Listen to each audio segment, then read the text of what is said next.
Alright, hey DP, welcome to this first tutorial in our drawing unit. We're going to start off with a little review. Most of you, probably all of you, this is going to be review because you did this in art and design class. Some of you had that last semester, which you probably don't remember much if you had it last semester. And some of you had it a few semesters ago or like freshman year, so you might need this refresh, and that's why I built it in here today. So here we go. This is what you'll need to start this tutorial. So go ahead and pause if you need to.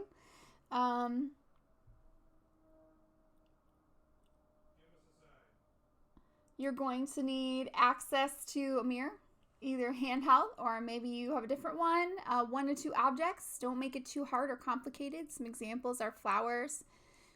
Like fake flowers are great. Fruit, shoes, vases. A drawing pencil and a sketchbook, ruler, eraser, and tortillon. So I broke it down into timing for you. In between the contour drawings, the blind contour, you're probably going to want to take a little break and look at your work before jumping back in. Try to keep the breaks to like 30 seconds so that you can jump right into the next one. So here's what will happen. I've got videos for each of these that I'm going to talk you through that I do. So some of them you can do right along with me, and then towards the end when we get to the value scales and the sphere and the object, you'll just take time to do on your own. So we'll do the tutorials of the contour and the blind contour together. Gosh, it is noisy in my neighborhood tonight, and my husband is playing a video game right now with his friends, so it's just like, I apologize. Got to get this done though, right? Value scales are next. So you're going to be drawing me some value scales, and you probably remember that from art and design. This is just a great refresher and chance to use your pencil. See how it feels on the paper, your good drawing pencil. The next is you're just going to draw a little sphere and another shape and shade them using blending. Nothing super fancy, but if you want to get cute with it and maybe turn the sphere into like a creepy little monster or eyeball or something, go for it. Use some surrealism. If we have in art and design, what I like to do is have everybody draw a bunch of like realistic stuff, and then I make them go back in and turn it into something like surreal with whatever is there. So, and then I want you to pick one object from your house that you chose. I put 1 to 2 household objects because you are going to practice drawing objects. In the blind contour, and then when you're doing the household object drawing, the 10-minute drawing, you should pick something that you are interested in drawing that you think will take you about 10 minutes to do. If you need more than 10 minutes, by all means take more time on it, because the reflection might not take you that long, so you could extend that drawing, make it better, go back and add in anything else you want to add into this. So you should be able to finish this within a class period, because the next tutorial that I'm going to give you, you're also going to have to try to mostly finish in that period. All right, and then the following one and that one too. So this is the first one here, so you're just getting the swing of it, and this is just to build your skills and techniques. So observational drawing is drawing, that's what we're doing in this unit, and specifically in this tutorial, this first tutorial, which is drawing something that you see that's in front of you, and it's representational, so it actually means something. So all of this, I pulled this from my art and design presentations. You're getting like, a month's worth of art and design all in 1 hour, basically, because it's just a review. So a lot of the things that you see, if you had me for art and design or you had one of the other art teachers, you might have seen some of this stuff before. And this is just because I want to make sure that you remember how to use stuff, or if you've never done stuff before, you don't feel like weird about it when you're going to start your project. So that's the goal of that. So with blind contour drawing, this is the first set of drawings that we're going to do. And if you remember from art and design class, that means that you are not looking at the thing that you were drawing on the paper. You are focusing on the thing. So if you're drawing your hand, then you're looking at your hand. and you have your hand that's drawing on the paper covered up. You have the paper covered up so that you can't see it. So that's why these blind contour drawings look so weird. They're not meant to be pretty. So the goal here is to not take your pencil off the paper because otherwise you'll lose your spot. So here's the rules of blind contour. You cover your hand and look away so you can't see it, and or look away. You got to focus on whatever it is you're drawing, so your hand or your face in a mirror or an object in front of you. Pick a starting point and don't take your pencil off the paper. You may use pen or pencil or Sharpie or pen or marker. Don't go too fast. At least do some in pencil, okay? But you can play with marker too, or pen or whatever. If you finish before the 2 minutes is up, you'll need to draw again because you have to reach 2 minutes each time. If you finish before 2 minutes, that means you're going too fast. Again, go slow. So in the classroom, if you had me for art and design, you know that these rules were non-negotiable. But if you did not have me, I don't know if you know this, but I'm like a stickler for art rules, learning. So when we're in the skills portion, I really want you to do the things that I ask of you, because then I'm going to give you the freedom to go and do more of what you want and incorporate the old and the new together. So just remember, if you are cheating on this, you're only cheating yourself. So cheesy.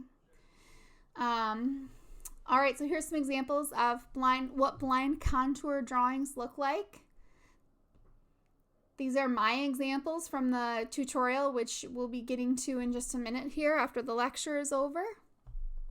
And then you'll skip on to contour drawing.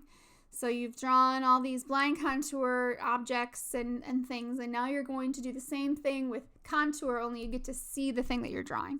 So you're still mostly focused on looking at the object or the face or the hand that you're drawing, but you do get to look at the page to make sure that things look nice. So practice getting the overall shapes and lines of things. Don't worry about any sort of shading. Do not have any kind of sketch marks. If you notice one thing here, there's not really any sketch marks. It's just line. I know there's a lot of you who have beautiful, sketchy handwriting, but you cannot use it for this. Get rid of it. Throw it out. Here's some more. I love this bathroom one. If you like contour drawing and you want to have some fun, go draw your bathroom. I'm thinking about henna because I know you're a risk taker. You could find a good spot in your house and draw. Maybe you have an interesting bathroom. I'm challenging you all. All right, here's some more contour examples. And then here are my examples from the video. Those are all just 2-minute contours. That's why my hand is not quite finished. And then the next part is value. So I'm going to remind you of the why we use value. So that value is the lightness to darkness of things in art. There's lots of reasons why we use it in artwork. It's awesome. You'll see in some of the art examples that I'll show. So here are some ways that value is used. So you're using as many lights and darks and midtones as you can to create this illusion of value 3D. Look at this emphasis. There's really only a few values in it. This is kind of like a mid-tone. This is the dark. This is the lightest. And then they've got this orange. It's just lovely. So here's how light affects value. This is mainly a lot of these cheat sheets are in here for you just to have access to. Again, because this is just review from art and design. Most of you have seen this and know this. So this is here for you if you need it in the presentation. Pull it up while you're working.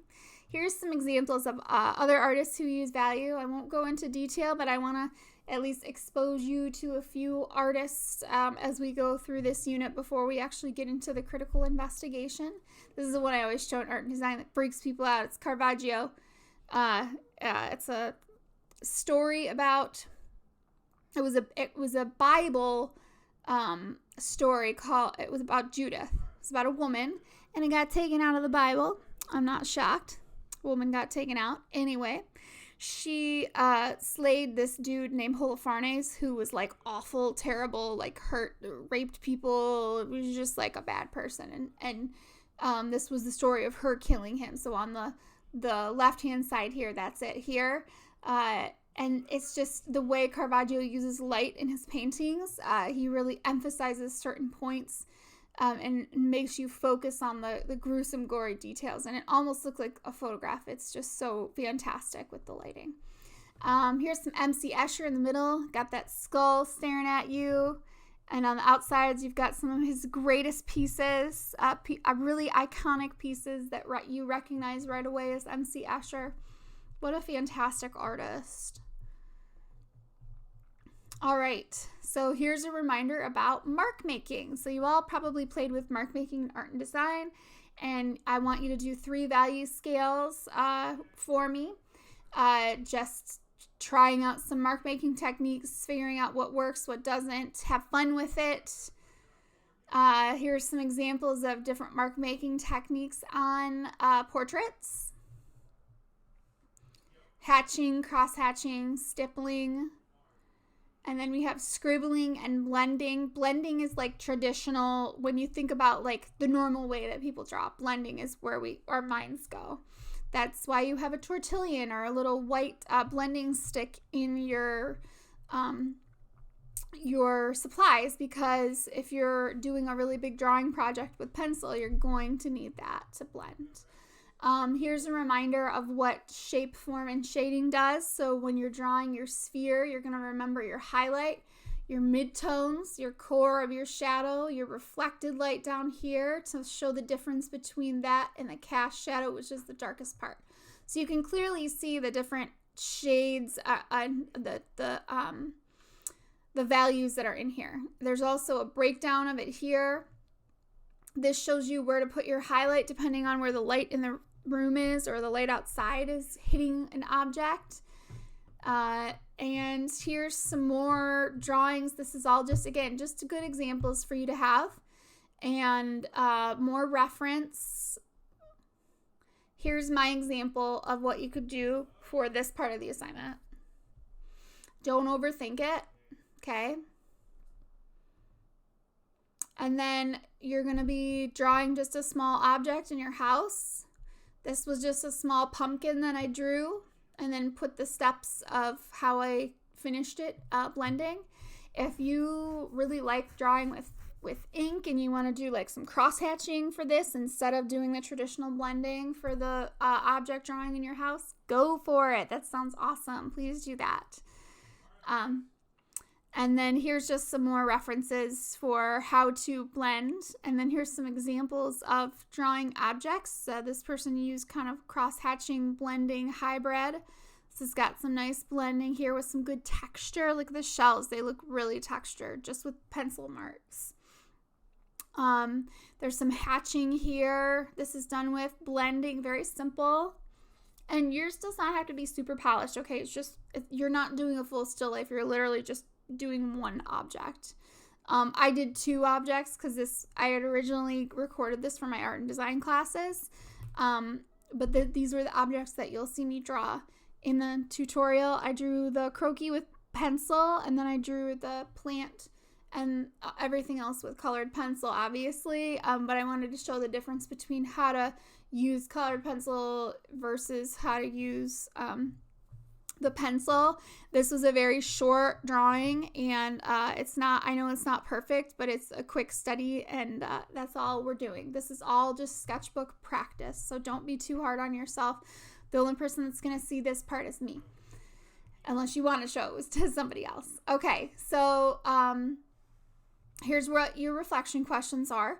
These are also in the presentation. Make sure that when you finish, you answer these reflection questions, date it in your process journal, and put it in the reflection section. So now I am going to go over to the other videos that go along with this, so the tutorial portion. So you'll definitely need to have your drawing supplies now, because we're getting ready to get started for that. Alright, so right now I'm going to show you what you're going to need to do to set up to do blind contour drawing, and just do your best that you can. Whatever you have available in your house is what you can use.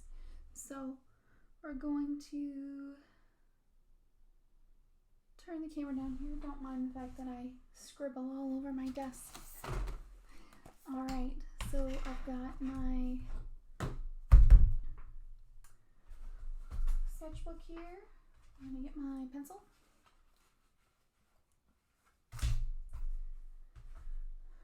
You really don't need much, okay? And there's lots of different things that you could use to cover up your hand. And this is basically just to keep yourself from cheating, but this is an old t-shirt. This is one of my paint t-shirts. So what I'm going to do is use that to cover the paper in my hand here and kind of get the shirt up on. So I know it looks silly, but I've got the pencil right here and I've picked a spot down here. I peek, right? I start here. My spot is there, so we'll do that. And now I can focus on my hand drawing it. So I'm just gonna do a test draw for you so you can see how I'm completely covered up, but I can still draw blind contour. So I'm gonna just quickly do a very quick line contour for you. And then you'll see this, and then you'll go on and see the other examples too of how to do it. But this is a good for you to see me doing this here. And I'm not even timing it, I'm just kind of like going as fast as I can actually, so you can see that I'm drawing this and I don't see it at all. How could I see it? Alright, let's see how I did. Oh, hey! Alright, so there's my finished hand that I did completely blind. I know you think it's ugly, but I just think it's cool. Alright, it's your turn to try now. The other thing that I do, so in my videos that I recorded, I couldn't cover my hand, obviously. So I just look completely away, completely as far as I can look away. But don't cheat.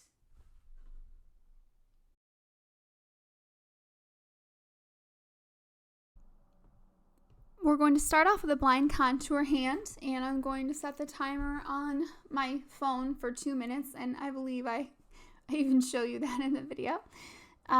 So we've got 2 minutes on the clock. I want you to make sure that you're covered up. Obviously, I'm not covering up my hand this time around because I want you to be able to see what I'm doing and you can draw along with me. So go ahead and find your starting point and get started.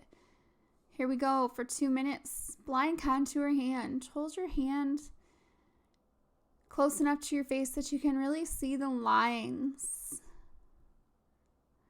Do not lift your pencil off the paper. Make sure that you're going slow. If you're going too fast, slow down, catch yourself. Just take a step back, stop where you are, and try to gather yourself a little bit.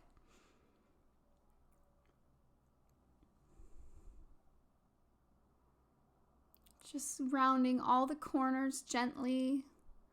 If you have any fingernails, you could just do some loops for those. I'm going to spend the rest of this drawing quiet, and then I will meet you at the next drawing.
moving on to a blind hand number 2. Now that you got the hang of this, I'm doing my second hand right on top of my first hand because it doesn't really matter.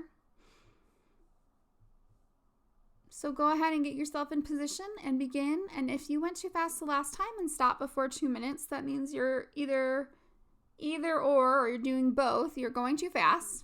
Probably for sure you're going too fast. And you might even be going too small. Notice how large my pieces are. Now, I am also a large drawer, so I will give myself that. If you're a small drawer, you may struggle with this, and that's okay. Do more than 2 drawings. Stop and, decide that you're going to keep working at it. It's up to you.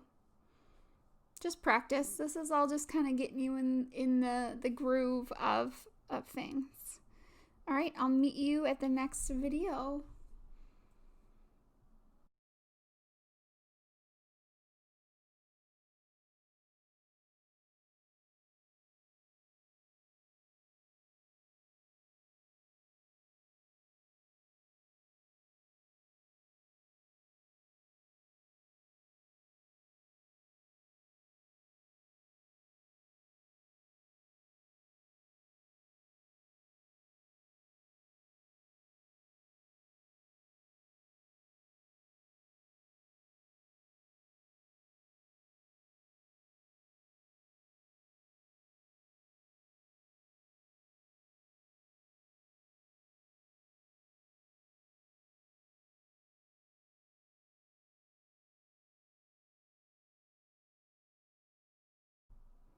All right, we've ended the second hand and we are now going to move on. So make sure you're all set up and get started on an object from your house. So this is the object drawing. I'm starting here. I already set it for 2 minutes, so go ahead and settle in with me and draw with me here. For the next 2 minutes, I'm going to just draw this object, and maybe you can, flip on some nice classical music while you're drawing here, or meditation music, and focus. I should have told you that at the beginning, shouldn't I? Oh gosh, it's too late now. All right, I'll meet you at the next drawing.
All right, we just finished our object. We're going to move to a blind contour face. Pause it if you need to. If not, we're going to go ahead and get it started another 2 minutes on your face.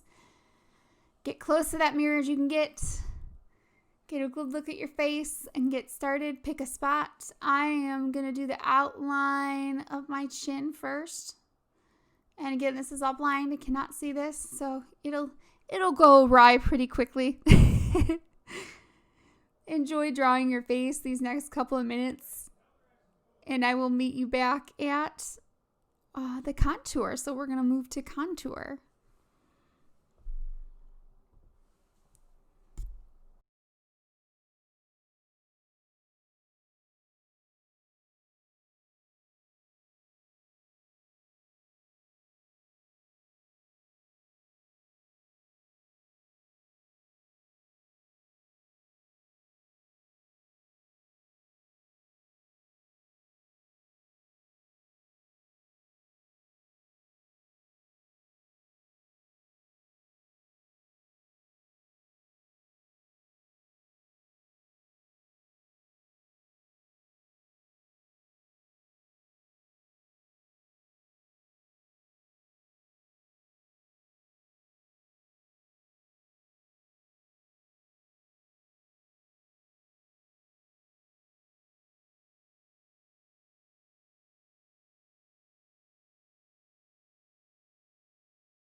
We finished with the blind contour, and now we're on to regular contour. So you can take the blindfold away. I'm going to set my timer. We're going to get 2 minutes started. So if you need to pause it quick. And then once you're ready, get your pencil out and get set up to draw your hand in contour for 2 minutes. And that means you can look at your hand. So I'm actually able to see my hand while I'm drawing it. Still focus on not, I just took my pencil up, but that was only because my sweatshirt got caught on the paper, which happens a couple times in this video, but focus on not taking your pencil off from the paper with this. Even though you can see now, it's still helpful to do just that continuous line. And I'm going to leave you with this hand, and then I'll meet you at the next drawing.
The next drawing we're going to do is an object. So grab the same object or maybe a new one that you did from blind contour. And we're going to go for another 2 minutes. So go ahead and set up and get started. Pick a spot that you want to start with. The good starting point for me was the leg of the croaky that I drew in the blind contour. Croaky is the name of like the little figure that I drew. I'm drawing it again. And I apologize if I'm recording this. It's at nighttime and my husband is playing a video game quite near me. So if you hear yelling, that's what's going on. Apparently it's a Halloween game and it's kind of scary.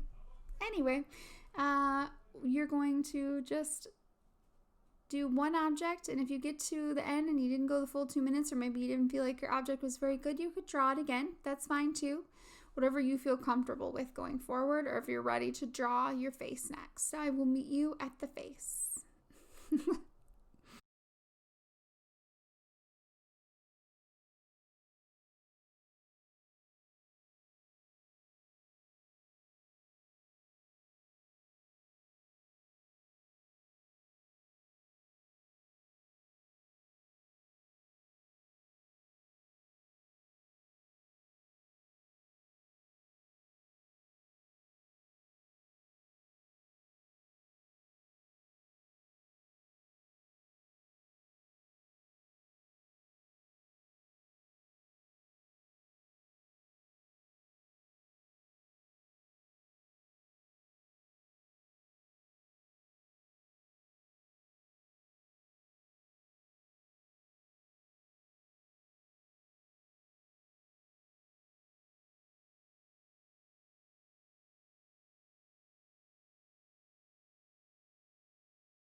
Our last contour drawing is a face. So go ahead and get set up for this last one. I'm getting fancy and using a highlighter, just a thin line marker. I just wanted to try something different, mix it up a little bit. When I'm doing blind contour, I tend to not go into the outline of the face first, just because it goes awry quickly.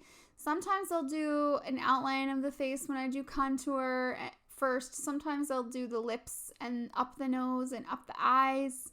But you choose. This time I was just kind of messing around. My hair was a little messy, so I had to kind of even out the lines, but I'm going with the continuous line, and I'm not going to pick my marker up. So I'm going to do my face here, and just take your time on your face. Go slow. Look at your beautiful eyes. Look into your beautiful eyes and just admire how amazing a human you are.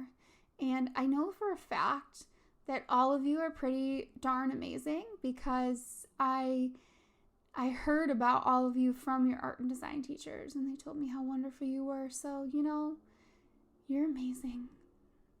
Don't forget that as you're drawing this. Okay, I'll meet you at our value.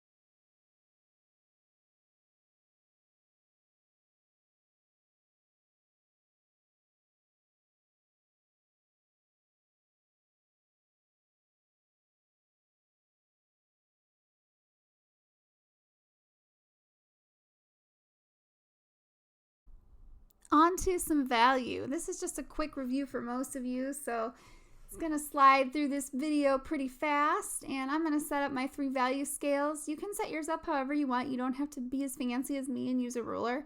I just did little thin strips, and they're just inch boxes, that's all. They're 1 inch by inch boxes. And then I drew on the outline for both my sphere and my cone that I was going to draw, and then I went in and did my blending first. So make sure you do a value scale with blending, and then your other 2 value scales can be whatever you want them to be. Scribbling, stippling, if you're really up for it. You want to give yourself a little bit of a challenge. If you had me for art and design, you didn't try stippling last time, try it. Give it a try. See what happens. It's fun with Sharpie. Sharpie makes things really fun. You could use that. So what I'm doing is going in and blending and just transitioning from the darkest black that I can get, darkest dark, and then transitioning all the way to white at the other end in 8 squares. So you only need 8 squares.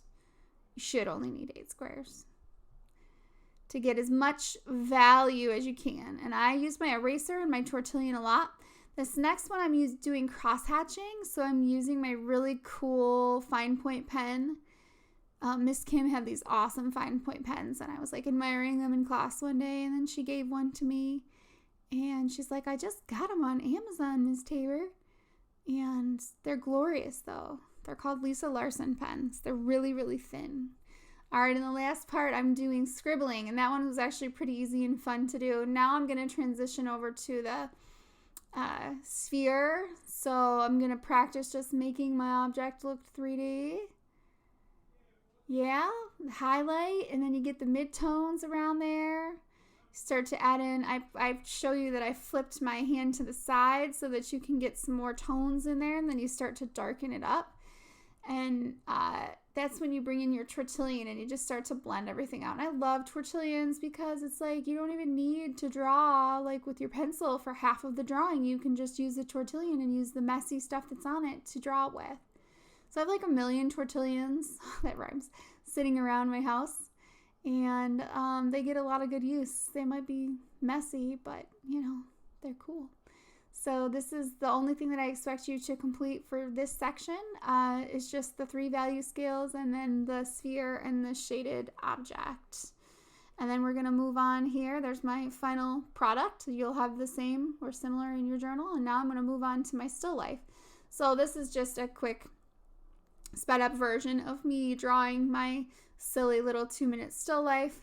It had absolutely no meaning whatsoever, and it felt kind of nice just to like draw mindlessly something. I think I miss that about still life. I get too much in my head with art, right? Like sometimes it's like, oh, how can I make this more meaningful? But if you kind of step back and enjoy this really simplistic stuff, you can make meaning from this simplistic stuff. I mean, I'm sure I could pull something out of this. You know, this plant is a representation of me, and it reminds me of in the movie Coco, where if you've ever seen it, he meets Frida Kahlo, and she's like, "They're all me." There's like a million Fridas everywhere, and I love that movie. But that's kind of, you know, I could make all my art about me if I wanted to, but sometimes let me just draw, okay? I'm using some scribbling for the background, getting wild with the colored pencil colors, and I'm just going to see what happens. I'm not really overthinking it at all. I decided that I'm going to draw the little croaky person in pencil, so I'm going to finish out the plant first, and then I'm going to go back in with my my drawing pencil, and shade the person. So yeah, this was really fun to do. Don't be too complicated. Just do one object in your house. Have fun with it. If you want to get more fancy and complicated, by all means do so. But this is about the level that I expect of you because you're doing this in most likely one class period. So enjoy.